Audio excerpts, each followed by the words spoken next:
8:15 p.m.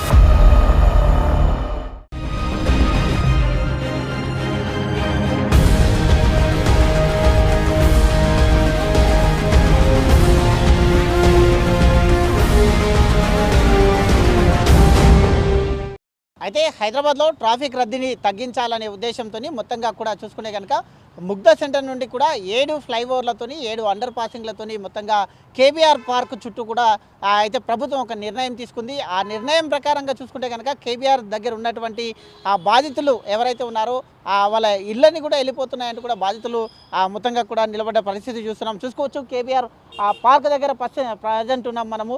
అక్కడ గోడ ఏదైతే ఇంట్లో కూడా మార్క్ కూడా చేశారు 20.9 మీటర్స్ లోపల వెళ్ళిపోతుంది అంటూ కూడా అక్కడ ఉన్నటువంటి గేట్ కొని ఆ లోపలికి కూడా దాన్ని తీసేసే పరిస్థితి ఉంది. మొత్తంగా కూడా అగ్రసేన్ ఇదంతా ఆ లైన్ ఏదైతే కనబడుతుందో ఆ లైన్ మొత్తంగా చూసుకుంటే కనుక అగ్రసేన్ నుండి స్టార్ట్ అయినటువంటి ఆ యొక్క ఇది మొత్తంగా ఈ యొక్క చెక్ పోస్ట్ వరకు అంటే సుమారుగా కనీసం ఎంత లేదన్నా కూడా అయితే 50 నుండి 100 ఇండ్లు ఉంటాయి. వాళ్ళందరూ కూడా అయితే ఆ ఇండ్లని కూడా పోతున్నాయంటూ కూడా సఫర్ అవుతున్నటువంటి సిచ్యువేషన్ చూస్తున్నాం.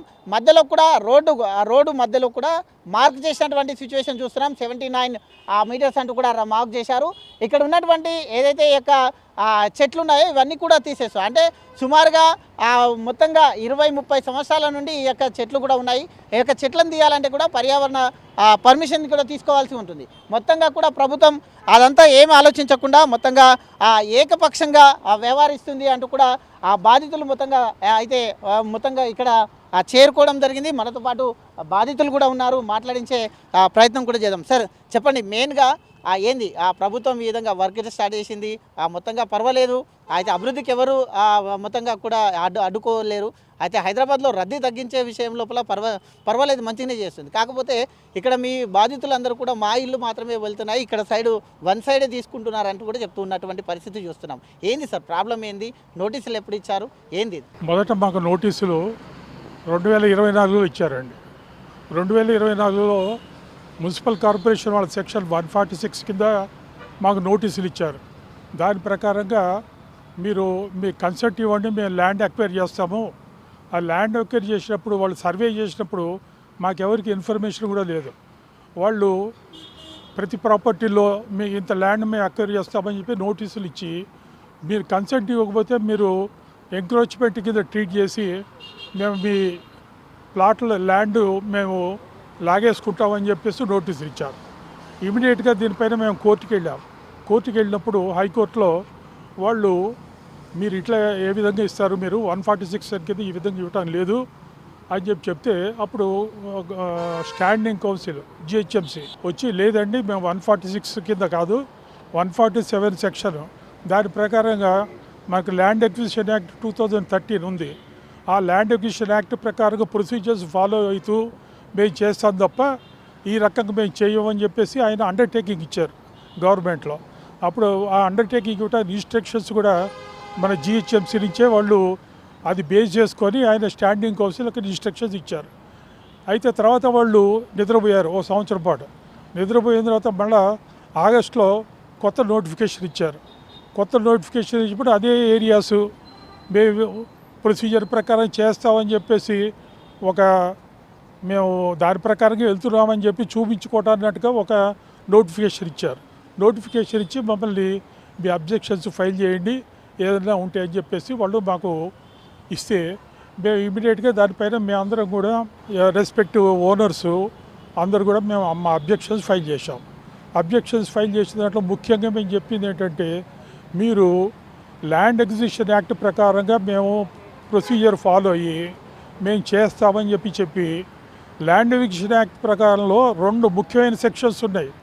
ఒకటి social impact assessment. Social impact assessment అంటే ఇందులో ఎంతమంది ఉన్నారు, ఇక్కడ వాళ్ళ లైవ్లీహుడ్స్ ఏమిటి, వాళ్ళ జీవనానికి ఏ రకమైన ఇబ్బంది వస్తుంది, ఈ ల్యాండ్ అక్వైర్ చేస్తే ఏ విధంగా వాళ్ళు సఫర్ అవుతారు అని చెప్పేసి ఈ రకమైన స్టడీ, ఒక డీటెయిల్ స్టడీ చేయాల్సి ఉంటుంది. దానికి ఓనర్స్కి అందరికీ కూడా వాళ్ళు నోటీసులు ఇచ్చి వాళ్ళందరూ అబ్జెక్షన్స్ తీసుకొని ఆ ఇంపాక్ట్ స్టడీ చేయాలి. ఆ ఇంపాక్ట్ స్టడీ వాళ్ళు చేయలేదు. తర్వాత ఇంపాక్ట్ స్టడీ చేసిన తర్వాత ఒక ఎక్స్పర్ట్ ప్యానెల్ అనేది వాళ్ళు కాన్స్టిట్యూట్ చేయాలి. ఆ ఎక్స్పర్ట్ ప్యానెల్లో ఎన్వైర్న్మెంటు, తర్వాత ఇంజనీరింగ్ కన్సల్టెంటు, తర్వాత సోషాలజిస్టులు వీళ్ళందరూ ఉంటారు. ఒక 5-6 మంది ఉంటారు. గవర్నమెంట్ నుంచి కూడా ఒకళ్ళిద్దరు రిప్రజెంటేటివ్స్ ఉంటారు. వీళ్ళందరూ ఆ స్టడీ రిపోర్ట్ని వాళ్ళు కూలంకషంగా వాళ్ళు చూసి నిజంగా ఇక్కడ ఇంత ల్యాండ్ అక్వైర్ చేయాల్సిన అవసరం ఉందా లేదా, ఇది పబ్లిక్ పర్పస్ కోసమే చేస్తున్నారా, దీనికి జస్టిఫికేషన్ ఉందా అని ఈ పాయింట్స్ మీద వాళ్ళు అది స్టడీ చేసి వాళ్ళ క్లియరెన్స్ ఇవ్వాల్సి ఉంటుంది. అది గవర్నమెంట్కి ఇవ్వాలి, అంటే జిహెచ్ఎంసీకి. ఆ ఇచ్చిన రిపోర్ట్ని బేస్ చేసుకున్న తర్వాతనే వాళ్ళు ఇప్పుడు నా ప్లాట్లో 162 స్క్వేర్ యార్డ్స్ అంటున్నారు. నిజంగా ఇక్కడ అంత అవసరం ఉందా, లేకపోతే 100 యార్డ్స్తో సరిపోతుందా? తర్వాత ఇక్కడ మీరు ఏదో ఫ్లైఓవర్స్ తర్వాత అండర్ పాస్ అంటున్నారు కదా, అది చేసేటప్పుడు దాని లెంత్ ఎంత ఉంటుంది, దాని ఎంత ట్రాఫిక్ డెన్సిటీ ఎంత ఉంటుంది, తర్వాత డిఫరెంట్ టైమింగ్స్లో మార్నింగ్ ఉంటుంది ట్రాఫిక్, సాయంత్రం ఉంటుంది, మధ్యాహ్నం పూట ట్రాఫిక్ ఉండదు. ఏ రోడ్ అయినా అంతే.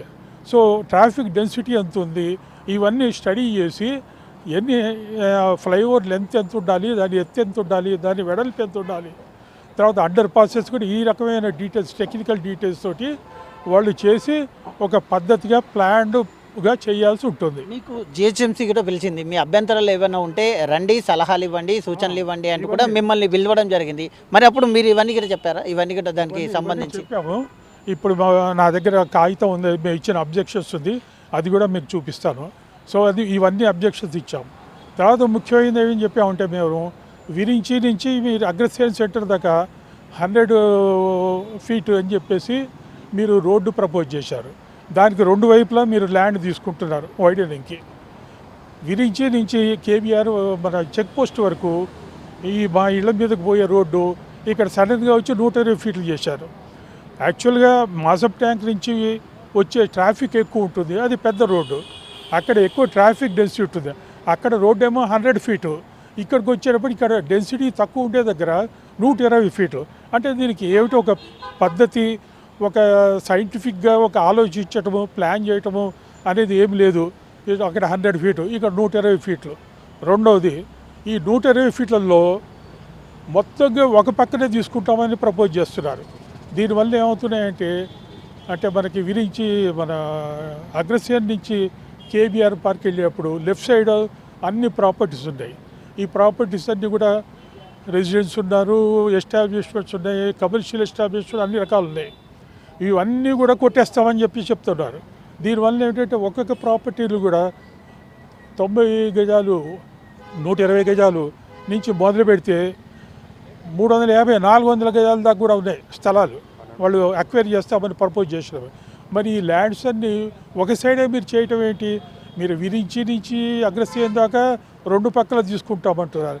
మరి ఇక్కడికి వచ్చినప్పుడు ఇక్కడ మీకు ఇప్పుడు మీరు చూపించారు ఇందాక, ఇక్కడంతా ఓపెన్ ల్యాండ్ ఉంది, ఈ వాక్వే అని చెప్పేసి, తర్వాత ఈటరీస్, తర్వాత పార్కింగ్ ఇది అని చెప్పేసి మీరు బేస్ అని పెట్టారు. మరి ఇక్కడి నుంచి కూడా మీరు కొంత ల్యాండ్ తీసుకొని చేయొచ్చు కదా. అంటే ఇవన్నీ కూడా మేము మా దాంట్లో పెట్టాము, మా అబ్జెక్షన్స్లో ఫైల్ చేశాము. అయితే అవన్నీ ఏమీ పట్టించుకోకుండా అవన్నీ చెత్తబుట్లో బారేసి మేము ఆయన ల్యాండ్ స్పెషల్ కలెక్టర్ ఆయన దగ్గర కూడా మేము ఇది ఓరల్గా కూడా చెప్పాము మీటింగ్లో, అయినా కూడా ఏం పట్టించుకోకుండా ఇవన్నీ థ్రోన్ ఎవ్రీథింగ్ ఇంటూ డస్ట్బిన్. అటువంటిప్పుడు అసలు ఆ మీటింగ్ పెట్టడం ఎందుకు? మీటింగ్ పెట్టారు ఏదో వాళ్ళు ఏమిటంటే మేము ఏదో ప్రొసీజర్ ప్రకారం చేస్తున్నాం అని ఒక చూపించుకోవడానికి, ఆ రకంగా మాత్రమే వాళ్ళు చేశారు. మీరు హైకోర్టుకు కూడా వెళ్ళామని అంటున్నారు. మరి హైకోర్టులో వచ్చిన తర్వాత స్టే ఏమని వచ్చింది? అసలు హైకోర్టులో స్టే వచ్చింది, 2 సార్లు వచ్చింది. మొదటిసారి 146 సెక్షన్ ఇచ్చినప్పుడు మీరు ఈ ప్రకారం చేయటానికి లేదు అని చెప్పి స్టే ఇచ్చారు. మీరు అసలు ఆ ప్రాపర్టీస్కి ఎంటర్ అవ్వటానికి లేదు, మీరు 2013 యాక్ట్ ప్రకారమే మీరు చేస్తూ ఉంటారు, దాని ప్రకారం మీరు చేయండి అని చెప్పారు. బట్ ఆ ప్రకారం చేయకుండా వాళ్ళు 1 సైడెడ్గా మా అబ్జెక్షన్స్ అన్ని పక్కన పెట్టి డిక్లరేషన్ ఇచ్చేశారు.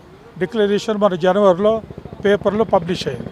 ఆ డిక్లరేషన్లో ఇచ్చినప్పుడు అంటే డిక్లరేషన్ అంటే మన అబ్జెక్షన్స్ అన్నీ ఓవర్ రూల్ చేసినట్టు, తర్వాత ఇక మేము నెక్స్ట్ స్టెప్ అని చెప్పి వెళ్ళారు. ఆ డిక్లరేషన్ తోటి కూడా ఇది సరిగా లేదు డిక్లరేషన్ చెప్పి కూడా కొంతమంది ఓనర్సు దాని మీద కూడా కోర్టుకి వెళ్ళారు, హైకోర్టుకి వెళ్తే హైకోర్టు కూడా దానిపైన మళ్ళీ స్టే ఇచ్చింది. ఇప్పుడు శ్రీధర్ గారు ఉన్నారు, శ్రీనివాసరెడ్డి గారు ఇప్పుడు ఇద్దరు ఓనర్స్ ఉన్నారు, ఇంకా కొంతమంది ఉన్నారు. కొంతమందికి అసలు డిక్లరేషన్ వచ్చింది తెలియదు. నిన్న వచ్చింది మాకు, ఇప్పుడు దానిపైన ఇంకా కొంతమంది పోతున్నారు. ఈ డిక్లరేషన్ ఇచ్చినప్పుడు ఇది కరెక్ట్గా లేదు, ప్రొసీజర్ ప్రకారంగా మీరు చేయలేదని చెప్పేసి స్టే ఉన్నా కూడా మళ్ళీ వచ్చి ఇండివిజువల్ నోటీసెస్ ఇస్తున్నారు. మేము అక్వైరీ చేసేస్తున్నాం, మేము డిసైడ్ చేసేసుకున్నాము, మీరు 1 ఏప్రిల్ లోపల వచ్చేసి మీకు ఏమైనా కాంపెన్సేషన్ అది కావాలంటే మీరు ఏమైనా చెప్పాలనుకుంటే చెప్పుకోండి అని చెప్పేసి ఈ విధంగా ఇస్తున్నారు. ఇది టోటల్గా ఒక హై హ్యాండెడ్ మేనర్లో ఒక ప్రజాప్రభుత్వంలో మనం ఉన్నట్టుగా లేదు. ఇది ఒక డిక్టేటర్ దీంట్లో ఎవరో ఒక దేనికోసమో ఉద్దేశించి ఒక పొలిటికల్ దీంతో మేము చేస్తాం మీరేం చేస్తారు అని చెప్పేసి ఒకటి అంటున్నారు. 10A అని చెప్పేసి ఒక రూల్ చెప్తున్నారు. 10A ప్రకారం ఏమిటంటే యుద్ధం వచ్చింది, లేకపోతే ఏదైనా న్యాచురల్ డిజాస్టర్స్, ఏదైనా వరదలు వచ్చినాయి, లేకపోతే ఇంకేదైనా భూకంపాలు వచ్చినాయి, అటువంటి పరిస్థితుల్లో వీళ్ళు ఈ ప్రొసీజర్స్ అంటే సోషల్ ఇంపాక్ట్ అసెస్మెంటు ఇవి పక్కన పెట్టి వాళ్ళు అక్వైర్ చేయడానికి ఉంటుంది. అంతేగాని జిహెచ్ఎంసీ వాళ్ళు చేస్తున్నట్టుగా ప్రతిదానికి ఒక రొటీన్గా 10A కింద మేము చేసేస్తాం, 10A కింద మేము సోషల్ ఇంపాక్ట్ చేయం, 10A కింద మేము ఎక్స్పర్ట్ ప్యానెల్ పెట్టాల్సిన అవసరం లేదు, ఏదైనా చేస్తాం, మేము మా ఇష్టం వచ్చిగా చేస్తాం అని చెప్పేసి. ఒక్కసారి మళ్ళీ మీ దగ్గరికి వస్తాను. ఒక్కసారి సార్ చెప్పండి, అయితే మొత్తంగా చూస్తే మీకు నోటీస్ వచ్చిందా? నోటీస్ వచ్చింది, ఆ పేపర్లో ప్రకటన ఏమొచ్చింది? నోటీస్ ఫస్ట్ డిక్లరేషన్ ఇచ్చారండి. అబ్జెక్షన్స్ ఇచ్చిన తర్వాత within 1 month within certain period of టైంలో పేపర్ నోటిఫికేషన్ ఇవ్వాలి. సో పేపర్ నోటిఫికేషన్ వాళ్ళు ఇచ్చింది యాక్చువల్లీ దాటిపోయింది వాళ్ళు ఇచ్చిన టైం. కానీ వాళ్ళు మళ్ళీ మాకేం చెప్పారు, మేము ఆల్రెడీ ముందు సంతకాలు పెట్టేశాము, పేపర్ నోటిఫికేషన్ ఓన్లీ లేట్ అయింది, సో దానివల్ల మేము ప్రొసీజర్ ప్రకారమే ఫాలో అవుతున్నామని చెప్పారు. ఆ లేటెస్ట్ నోటీసులు ఏం చేశారంటే ఆ డిక్లరేషన్ ప్రకారం ఎవరెవరు స్థలాలు తీసుకుంటున్నారు ఏంటి అనేది మొత్తం లిస్ట్ చేశారు. సో అది బేస్ చేసుకున్న వెంటనే మేము కోర్టుకి వెళ్ళామండి. కోర్టుకి వెళ్తే ఇంటరిమ్ స్టే వచ్చింది, కౌంటర్ ఫైల్ చేయాలి, అసలు ఏంటి ఏం చేస్తున్నారని జడ్జి గారు మనకి ఇన్ఫేవరబుల్ ఇంటరిమ్ ఆర్డర్ ఇచ్చి ప్రాపర్టీస్ ప్రొటెక్షన్ మనకు ఆఫర్ చేశారు. ప్రొటెక్షన్ ఉన్నా కానీ ఏం చేస్తుందంటే గవర్నమెంట్ మొన్న 2-3 days బ్యాక్ వచ్చి నోటీసులు అందరికీ ఇచ్చేస్తున్నారు. ఏమని, మీ ల్యాండ్స్ మీరు వచ్చేసేసి మీ లింక్ డాక్యుమెంట్స్ ఇవన్నీ మాకు April 1st ఆర్ బిఫోర్ వచ్చేసి మాకు హ్యాండ్ ఓవర్ చేయాలి అని ఇంటరిమ్ స్టేస్ ఉన్నా కానీ. సో ఇది చాలా అన్యాయం అండి. ఒక్క సైడే తీసుకొని 120 feet మొత్తం తీసుకుంటే ఒక్కళ్ళకి 200 గజాలు 400 గజాలు హాస్పిటల్స్ మీరు నేమిట్ అన్నీ వెళ్ళిపోతున్నాయి ఇక్కడి నుంచి. మరి ఇంత సోషల్ ఇంపాక్ట్ అసెస్మెంట్ చేయకుండా 1-sidedగా వెళ్ళటం అనేది తప్పండి. సోషల్ ఇంపాక్ట్ చేయకుండా 1-sidedగా వెళ్ళేది కష్టం అంటూ కూడా చెప్తున్నారు. చెప్పండి, ఏంది నోటీస్ ఎప్పుడు వచ్చింది? మీకు వచ్చిందా? ఇండివిజువల్గా నోటీస్ వచ్చిందా? నోటీస్ మేము తీసుకున్నాం, వెళ్ళి జిహెచ్ఎంసీ ఆఫీస్కి వెళ్ళి తీసుకున్నాం. డిక్లరేషన్ కూడా మాకు ఇన్ఫార్మ్ చేయాలి. మిగతా ఎన్ని సర్వ్ చేస్తున్నారు, ఇంపార్టెంట్ నోటీస్ అది మాకు తెలియదు. ఆల్రెడీ 20 days బ్యాక్ అది డేటెడ్ ఉంది, 60 days టైము. అదే మార్క్ కూడా చేశారు, ఇప్పుడు ఆల్రెడీ వర్క్ కూడా స్టార్ట్ అయింది, మార్క్ చేశారు. మరి మీరు జిహెచ్ఎంసీ మీటింగ్కి వెళ్ళారా? మీ అభ్యంతరాలు చెప్పడానికి వెళ్ళినప్పుడు ఏమన్నారు? ఇచ్చాము మేము కోర్టు నుంచి కూడా ఆర్డర్ తెచ్చుకున్నాం, దానికి రిప్లై ఇవ్వమని. మేము అబ్జెక్షన్స్కి అయినా కూడా ఇవ్వాల, కౌంటర్ కూడా వేయట్లేదు. చెప్పండి, అయితే మీకు నోటీసులు ఇచ్చారంటున్నారు, అయితే ఆ నోటీసులో మీ నంబర్ కాదని చెప్తున్నారు, మరి అవునండి. ఏం జరుగుతుంది, నోటీస్ అని చెప్పి కొంతమందికి వచ్చిందని చెప్పారు కానీ మాకైతే ఎవరో తీసుకోలేదు అసలు. బట్ దాంట్లో ఏదైతే తీసుకున్నారో వాళ్ళ సంతకం ఉంది, ఒక నెంబర్ పెట్టారు. ఆ నెంబర్ మేము కాల్ చేస్తే వాడెవడో ఈస్ట్ గోదావరి, అది పల్లెటూరు అతను, నేను ఎప్పుడు హైదరాబాదే రాలేదండి అని చెప్పి అతను అంటున్నాడు. అంటే ఈ విధంగా వాళ్ళే నెంబర్లు రాసుకోవటం, వాళ్ళే సంతకాలు పెట్టి నోటీస్ చేస్తున్నారు. అది కాకుండా ఫస్ట్ టైం మేము వెళ్ళి మీకు ఏమైనా అబ్జెక్షన్ ఉంటే మాకు జిహెచ్ఎంసీ ఆఫీస్లో ఇమ్మన్నారు. ఇచ్చినా కూడా దాని రిప్లై కూడా లేదు ఇంతవరకు. అది ఆల్రెడీ 6 months 8 months బ్యాక్ అయిపోయింది. అది లేకుండా మాకు ఇప్పుడు ప్రజెంట్ కొంతమంది ఆల్రెడీ స్టేకి వెళ్ళారు. మేము కూడా ఒకసారి వెళ్ళి ఇప్పుడు మరి ఫర్దర్గా దీని తర్వాత ఎక్కడ వేసిన తర్వాత మళ్ళీ వెళ్ళాలనుకుంటున్నాం. ఇప్పుడు స్టేకి వెళ్తాను కూడా, అది జరుగుతుంది. అయితే ఇది మరి చూసుకోవచ్చు, ఇది మొత్తంగా చూసుకుంటే కనుక అయితే నంబర్ కూడా ఈయన సొంత ఫోన్ నెంబర్ కాకుండా వేరే నంబర్ పెట్టేసి అక్కడ నోటీసులు ఇవ్వడం జరిగింది, సిగ్నేచర్ కూడా చేశారు. అంటే ఈయన ఈ నోటీసులను రిసీవ్ చేసుకున్నట్టుగా కూడా ఇక్కడ క్రియేట్ చేస్తున్నారు అధికారులు. ఏం చేస్తున్నారు అధికారులు అంటూ కూడా ప్రశ్నిస్తున్నటువంటి దృశ్యాలను చూస్తున్నాం. చెప్పండి, మీకు మార్క్ కూడా వేశారు, ఆల్రెడీ వర్క్ స్టార్ట్ అయింది, మరి ఏం చెప్పదలుచుకుంటున్నారు? స్టే ఉందా? కోర్టులో స్టే గిట్ ఉందా? 3 స్టేలు ఉన్నాయండి. మా కేసులో ఏంటి అంటే మేము మొత్తం బిల్డింగ్ కోపడతాం. మాది మొత్తం 1200 గజాలండి. జిహెచ్ఎంసీ వాళ్ళు మాకు హాస్పిటల్ ఉందండి, హాస్పిటల్ రన్ అవుతుంది. అందులో మేము 2021లో ఓసీ తెచ్చుకున్నాం జిహెచ్ఎంసీ దగ్గర నుంచి. ఈ ప్రాజెక్టు 2015 నుంచి నడుస్తుంది. ఉన్నప్పుడు మరి 21లో ఓసీ ఎలా ఇచ్చారు, రెండోది ఎలా పడితే అలా తీసుకొని వెళ్ళిపోతున్నారు. నిన్నగాక మొన్న వచ్చి నోటీసులు మళ్ళీ సర్వ్ చేశారు. మా కేసు ఏంటంటే అందరిలాగే ఇదంతా అప్పు చేసి కట్టుకుందండి. సో వాళ్ళ దగ్గరికి వెళ్తే అర్థం పర్థం లేకుండా మాట్లాడితే మీరు అప్పులు క్లియర్ చేసి వచ్చి మాకు పేపర్లు ఇవ్వండి అన్నట్టుగా మాట్లాడుతున్నారు. మరి ఇది ఎంతవరకు న్యాయమో, మరి అందరం ఎలా క్లియర్ చేయాలో, పెద్ద పెద్ద అప్పులు ఎలా క్లియర్ చేయాలో మాకు తెలియట్లేదు. కొంచెం సందిగ్ధత పరిస్థితిలో ఉంది. మొత్తంగా చెప్పండి. అయితే ఇప్పటికే నోటీసులు ఇచ్చారు, మార్క్ చేశారు. అయితే వన్ సైడ్ తీసుకుంటారు. విరంచి నుంచి ఏదైతే స్టార్ట్ అవుతుందో విరంచి నుంచి అగ్రసేన్ వరకు 2 సైడ్లో కూడా 100 ఫీట్స్ తీసుకుంటున్నారు. ఇక్కడ వచ్చే వరకు వన్ సైడ్గా 120 ఫీట్స్ తీసుకుంటున్నారు అంటున్నారు. దేనికి కొరకు ఆ విధంగా ఎందుకు చేంజ్ అవుతుంది? సో జనరలీ రోడ్ వైడనింగ్ అప్పుడండి ఒక డివైడర్కి left side right side 2 sides notices వస్తాయి, అక్కడ ల్యాండ్ ఎక్వైర్ చేసుకుంటారు. బట్ ఈ ఎస్పెషలీ మా కేసులో అగ్రసేన్ నుంచి చెక్ పోస్ట్ వరకు కేబీఆర్ పార్క్లో own GHMC walkway land which is GHMC property ఉన్నా కూడా ఓన్లీ వన్ సైడే నోటీసెస్ ఇచ్చారన్నమాట. సో దానివల్ల మాకు ఎక్కువ నెంబర్ ఆఫ్ స్క్వేర్ ఫీట్ అంటే స్క్వేర్ యార్డ్స్ ఎఫెక్ట్ అవుతుంది. అండ్ మోరోవర్ ఇక్కడ ఎంటీ ల్యాండ్ ఉన్నప్పుడు అక్కడ ఎకనామికల్ సర్వే అది చేయకుండా పీపుల్ ఎంత ఇంపాక్ట్ అవుతారు ఫైనాన్షియల్గా, ఎకనామిక్గా సర్వే ఏం చేయకుండా డైరెక్ట్గా బుల్డోస్ చేస్తున్నట్టు మాకు ఫీలింగ్ వస్తుంది అనమాట. అయితే నోటీసులు వచ్చాయి మేడం, పేపర్ నోటీసు చూశారు కాబట్టి. అయితే ఆ తర్వాత మళ్ళీ ఇప్పుడు నోటీసులు వచ్చాయా మీకు? వెరీ రేర్ న్యూస్ పేపర్స్లో వేసారండి, అవి ఎవరు జనరల్గా మేము చూడలేదు. బట్ మాకు పర్సనల్గా నోటీస్ సర్వ్ చేశారు. బట్ 2024లో మాకు నోటీస్ రాలేదు. 25 డిసెంబర్ సమ్వేర్ అరౌండ్ సెప్టెంబర్ టైంలో మాకు నోటీస్ సర్వ్ అయింది. మేము వెళ్ళి అందరిలాగానే మేము కూడా అబ్జెక్షన్ సబ్మిట్ చేసి వచ్చాము. బట్ అక్కడి నుంచి మాకు ఏ రివర్ట్ రాలేదండి. అబ్జెక్షన్స్ వాళ్ళు మళ్ళీ అసలు అడ్రస్ చేయలేదు. ఒకసారి ఒక గ్రూప్ మీటింగ్కి ఇన్వైట్ చేసి అబ్జెక్షన్స్ మేము ఓరల్గా ఎక్స్ప్రెస్ చేసాము. మేము ఇక్కడ ఒక వన్ వే అంటే ట్రాఫిక్ మేనేజ్మెంట్ చేస్తే అంత ఇష్యూ రాదని మేము మా అబ్జెక్షన్స్ మా సజెషన్స్ కూడా ఇచ్చొచ్చాము. బట్ దాని తర్వాత ఏమీ లేదండి. డైరెక్ట్ మళ్ళీ సెకండ్ నోటీస్ ఇచ్చేశారు. డైరెక్ట్గా మేము వచ్చి మీరు what ever next level of acquisition continue అవుతుంది, మీరు వచ్చి మీ కాంపెన్సేషన్ ఏం కావాలో డిస్కస్ చేసుకోండి అని నెక్స్ట్ నోటీసులు సర్వ్ చేస్తున్నారని. ఎప్పుడే కానీ ల్యాండ్ పుల్లింగ్ చేసేటప్పుడు మొత్తంగా కూడా మీ సజెషన్ కూడా తీసుకోవాల్సిన అవసరం ఉంటుంది కాబట్టి అబ్జెక్షన్స్ కూడా తీసుకోవాల్సిన అవసరం ఉంటుంది. మరి హైదరాబాద్లో గజం భూమి దొరకాలంటేనే కష్టము. మరి ఇప్పుడు మొత్తంగా కూడా చూసుకుంటే మీరు మొత్తం కోల్పోయేటట్టే ఉన్నారు. మరి ఏం చెప్పదలుచుకున్నారు? ఆల్రెడీ వర్క్ కూడా స్టార్ట్ అయింది. అయితే మీకు స్టే కూడా వచ్చింది అనుకుంటున్నారు, హైకోర్టు కూడా వెళ్ళారంటున్నారు. మాకు 3 సార్లు ఇంటర్మ్ స్టే వచ్చిందండి. అందరివి 100 స్క్వేర్ యార్డ్స్, 200, 390 స్క్వేర్స్ అలా ఉన్నప్పుడు మా ఒక్క ప్రాపర్టీ మాత్రం లైక్ సార్ చెప్పినట్టు 2020లోనే మాకు ఓసీ ఇచ్చారు, అది జిహెచ్ఎంసీనే ఇచ్చారు. అండ్ ఎవ్రీ రూల్ ఫాలో అయ్యి మేము బిల్డింగ్ కన్స్ట్రక్ట్ చేసాం. ఇప్పుడు మాత్రం మాకున్న 1200లో 1100 స్క్వేర్ యార్డ్స్ ల్యాండ్ అక్విజిషన్కి ఇవ్వమంటుంటే ఇప్పుడు మేము దాని మీద ఇన్వెస్ట్ చేసిన మనీ అంతా, దాని కన్స్ట్రక్షన్ కాస్ట్ అంతా ఎవరు రెస్పాన్సిబుల్ అండి? అంటే ఎంత కాంపెన్సేషన్ ఇచ్చినా కూడా it will not cover the expenses. Already అది రన్నింగ్ హాస్పిటల్ వాళ్ళు అడిషనల్గా చాలా ఇన్వెస్ట్ చేసి హాస్పిటల్ అంతా సెటప్ చేసుకున్నారు. వాళ్ళు రెంటల్ అడ్వాన్సెస్ ఉన్నాయి. వాళ్ళ ఒక 20 to 30 మెంబర్స్ డాక్టర్స్ వర్క్ చేస్తారు, 50 మెంబర్స్ సపోర్టింగ్ స్టాఫ్ వర్క్ చేస్తారు. వాళ్ళందరూ జాబ్లెస్ అయిపోతారండి ఇప్పుడు. సో చాలా ఎకనామిక్ ఇంపాక్ట్ ఉంటుంది. ఇది మొత్తంగా చూసుకుంటే కనుక చూడొచ్చు, ఇదంతా కూడా ఓపెన్ ప్లేస్. నేను ఇప్పుడు చూస్తున్నటువంటి ఈ యొక్క మన ప్లేస్ ఏదైతే ఉందో ఇదంతా జిహెచ్ఎంసీది. అయితే జిహెచ్ఎంసీ ప్లేస్లలో వాకింగ్ ట్రాక్ పెట్టడం జరిగింది.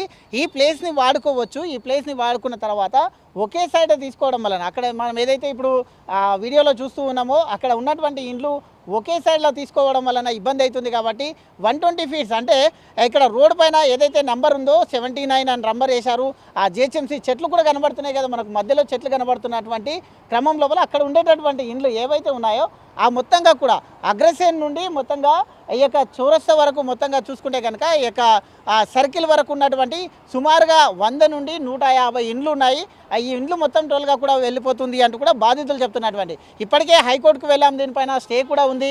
మమ్మల్ని జిహెచ్ఎంసీ వాళ్ళు కూడా పిలిపించి మాట్లాడతామని కూడా పిలిపించారు, కానీ వాళ్ళు ఎలాంటి నిర్ణయం కూడా చెప్పలేదు అంటూ కూడా చెప్తున్నటువంటి పరిస్థితి చూస్తున్నాం. కాబట్టి ఇక్కడ ఒకవేళ రోడ్డు నుండి ఇరువైపులా తీసుకుంటే కనుక మేము ఎవరు కూడా నష్టపోము అంటూ కూడా చెప్తున్నటువంటి పరిస్థితి చూస్తున్నాం. అంటే 120 ఫీట్స్ తీసుకునేటప్పుడు ఆ రోడ్కు మధ్యలో నుండి తీసుకుంటే కనుక ఇక్కడ 60 అక్కడ 60 తీసుకుంటే ఇక్కడ మనం ప్రజెంట్ ఏదైతే నిలబడ్డ ఉన్నామో ఇది జిహెచ్ఎంసీ కిందకి పోతుంది. ఇది కేబీఆర్ పార్కుకు సంబంధించింది కాకుండా జిహెచ్ఎంసీ ల్యాండ్ కాబట్టి ఇక్కడ తీసుకుంటే కనుక మేము ఎలాంటి నష్టపోము అంటూ కూడా బాధితులు చెప్తున్నటువంటి పరిస్థితి మనం చూస్తున్నాం. వీడియో జర్నలిస్ట్ శ్రవంతో ప్రవీణ్, రాజ్ న్యూస్, హైదరాబాద్.